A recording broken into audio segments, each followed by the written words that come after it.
going?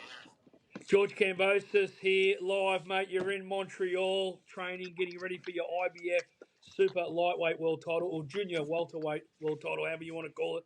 George, first off, how does it feel? You know, you're 4 or 5 weeks out from another big blockbuster event in New York City. How's it all feel, mate? Yeah, look, I'm in fantastic shape. It's probably the best thing that's ever happened to me was fighting a few weeks ago, and now doing obviously from a big camp there, a great win of 12 rounds, straight into another, world championship camp, and obviously another, scheduled 12 rounds. So I feel good. I'm here in Montreal. Training camp already has been amazing. Obviously, this is the phase two. The last time we spoke, we were in Ferocious Boxing Gym with Romero Matthews. Now the whole team is here between Anton Kadushin, my lead coach, Romero Matthews, my other coach, my father, manager Jim Kambosos, some really good sparring partners. So everything is on track. We're feeling good, and I'm looking forward to shocking the world again at my favourite place to fight.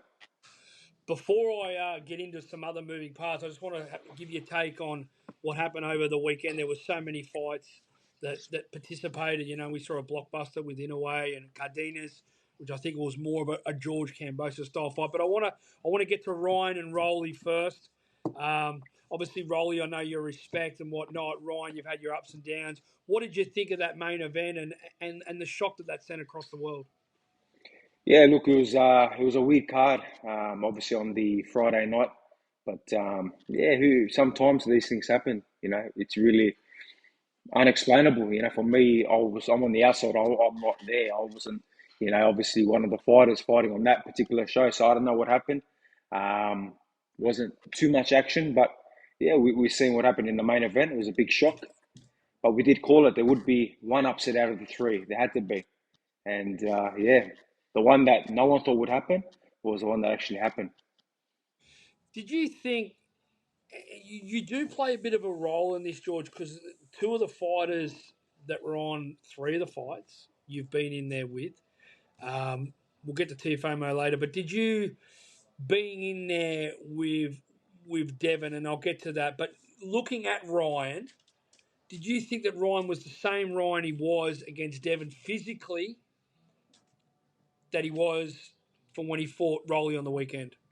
Yeah, look, it's hard to tell. I know, obviously, people are going to make assumptions of certain things in the way he was in the last fight compared to the recent fight. For me, it's not up to me to make that judgment on him. One thing I would say is, and I did say it obviously to the zone in an interview before the fight, was sometimes you need that crazy. Sometimes you need that uncertainty, and that's where Ryan had that leading into the Haney fight. But you can see he's very quiet, very peaceful, very relaxed, very in his own kind of mind. So yeah, maybe the craziness, wasn't there, and he was comfortable, and yeah, who knows what happened. That's the fight game. What did you think when Rolley knocked him down in the second round? That it was sort of like a swipe. He was training for it prior out the back in New York, but he sort of swung down. He swept off the left side, hit him once but twice. Did you think Ryan sort of got scared after that and didn't really want to feel the power anymore? I'll be honest with you. I got up at that exact stage to grab What? myself my snack yogurt that I can have late at night, and I actually missed the shot. And all of a sudden, the boys here, they were watching, screaming, "Oh, he got knocked down!" I come running back, and obviously saw the replay. Yeah, he got caught with that shot. Rolly did a tremendous job. You got to give him credit. He stuck to a certain game plan. You can see he had that right hand glued.